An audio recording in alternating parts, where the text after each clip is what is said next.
નમસ્કાર મિત્રો. યુદ્ધભૂમિ એવા કુરુક્ષેત્રના મેદાન ઉપર વિવિધ શંખનાદોનો અવાજ ગાજી રહ્યો છે. એમાં ધર્મ પક્ષી એવા મહારથીઓએ પણ પોતાનો શંખનાદ કર્યો એવું વર્ણન ભગવદ્ ગીતાના પ્રથમ અધ્યાયના 17મા શ્લોકમાં આવે છે. પણ શું આ માત્ર મહારથીઓનો શંખનાદ એ માત્ર ખાલી શંખનાદ હતો કે એની પાછળ કોઈ આધ્યાત્મિક રહસ્ય રહેલું છે? ચાલો એ રહસ્યને ઉજાગર કરીએ. પણ એ પહેલા આપણી પરંપરા પ્રમાણે આપણે ભગવદ્ ગીતાના પ્રથમ અધ્યાયના 17મા શ્લોકનું પહેલા પારાયણ કરી લઈશું અને પછીથી આ શ્લોકના અનુવાદ સાથે એનું જે રહસ્ય છે એ જાણવાની આપણે કોશિશ કરીશું. તો ભગવદ્ ગીતાના પ્રથમ અધ્યાયનો 17મો શ્લોક આ પ્રમાણે છે. કાસ્યશ્ચ પરમેશ્વાસઃ શિખંડી ચ મહારથઃ દૃષ્ટધ્રુમ્નો વિરાટશ્ચ સાત્યકિશ્ચાપરાજિતઃ સાત્યકિશ્ચાપરાજિતઃ. અર્થાત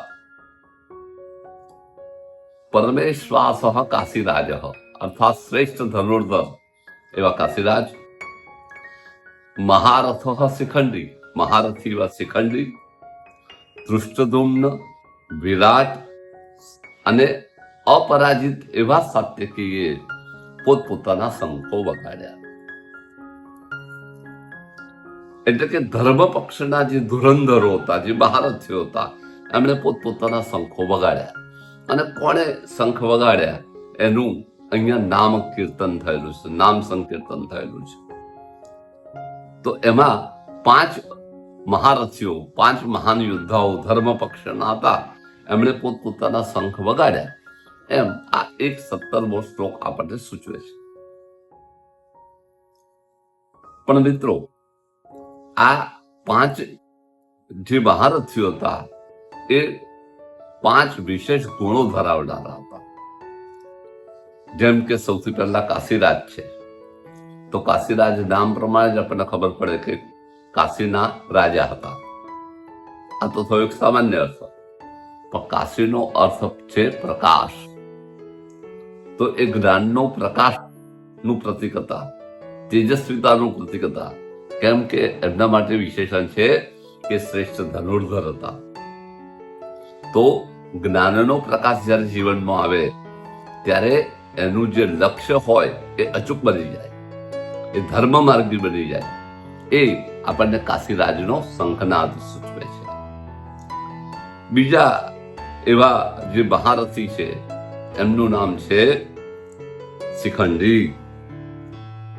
શિખંડીને મહારથી કહેવામાં આવે છે. જુઓ, આપણે જાણીએ છીએ કે દ્રુપદના પુત્ર હતા અને પોતે નપુંસક હતા,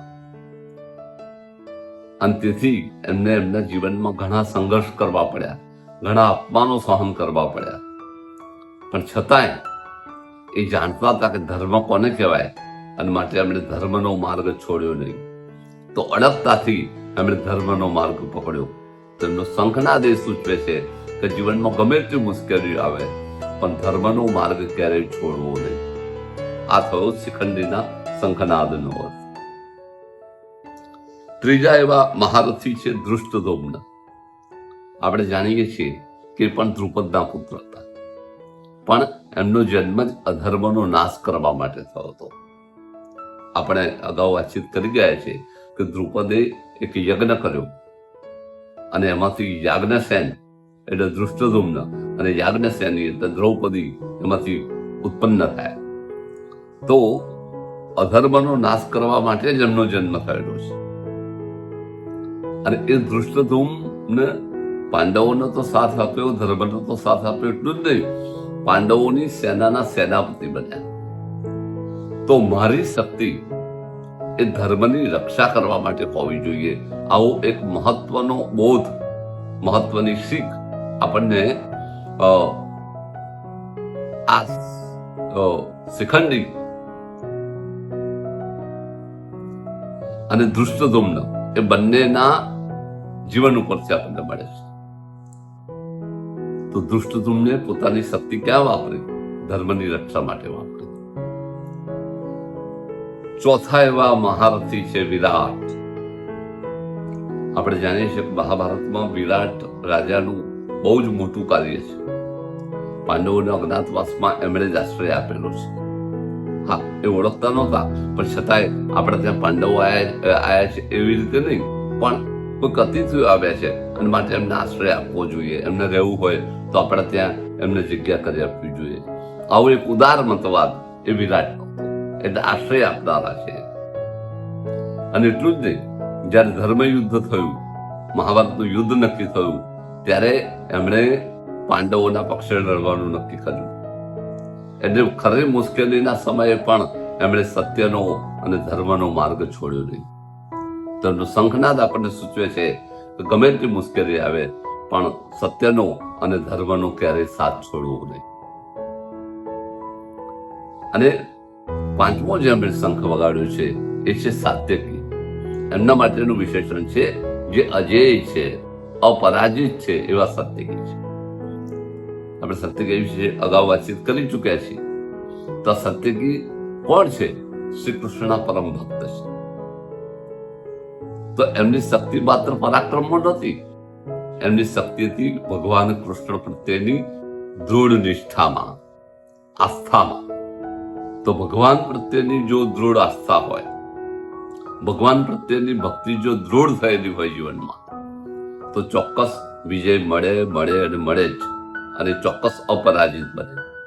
તો આ એમના શંખનાદમાંથી આપણને શીખવા મળે છે કે જો જીવન ભક્તિના માર્ગે છે, ધર્મ અને ભક્તિના માર્ગે વળેલું છે, તો જીવનમાં ચોક્કસ અપરાજય આપણે રહી શકીએ. તો મિત્રો, આ પાંચ જે મહારથીઓ છે એમણે જે શંખ વગાડ્યો છે, આ પાંચ મહારથીઓના નામ એ પાંચ ગુણોનો પ્રકાશ કરે છે. જેમ કે કાશીરાજ છે એ જ્ઞાનનો અને તેજસ્વીતાનો પ્રકાશ કરે છે. સાથે સાથે જે શિખંડી છે, એ શિખંડી એ ધર્મના માટે પોતાનો પ્રાણ ન્યોછાવર કરવા માટે તૈયાર થઈ જાય છે. એટલે ગમે એવી કપરી પરિસ્થિતિ છે પણ ધર્મની સાથે અડગ રીતે ઉભા રહે છે. એ પછી જે છે ધૃષ્ટદ્યુમ્ન છે, તો પોતાની શક્તિ એ ધર્મની રક્ષા માટે આપનારા છે. વિરાટ છે એ પોતે ધર્મને આશ્રય આપનારા પણ છે, અને સાથે સાથે ધર્મના પક્ષે આવીને યુદ્ધ કરનારા, એટલે સંકટ સમયે પણ એ ધર્મનો માર્ગ નહીં છોડનારા એવા વ્યક્તિ છે. એટલે આ એમનો ગુણ છે. અને જે સાત્યકી છે એ અનન્ય ભક્તિ છે કૃષ્ણ પ્રત્યેની. તો અનન્ય ભક્તિ છે અને સત્ય અને ધર્મ માટે એ લડવા માટે આવેલું ઉભા છે. તો મિત્રો, આ પાંચ વ્યક્તિઓના માત્ર નામ નથી, પાંચ ગુણોનું આમાં સંકીર્તન છે. આ પાંચેય ગુણો જો આપણા જીવનમાં આવે તો આપણે પણ ધર્મ શું છે સાચી રીતે સમજી શકીએ, સત્ય શું છે સાચી રીતે સમજી શકીએ, અને ધર્મ અને સત્યના માર્ગે જો આપણે ચાલીશું તો આપણે પણ જીવનમાં અપરાજય રહીશું, કોઈનાથી આપણે પરાજિત થઈશું નહીં. તો આવી મહત્વની વાત આપણને આ 1:17 શ્લોક સૂચવે છે. મિત્રો, તમને જો આ વાત ગમી હોય તો વિડીયોને સંપૂર્ણ જોજો, વિડીયોને લાઈક અને શેર કરજો.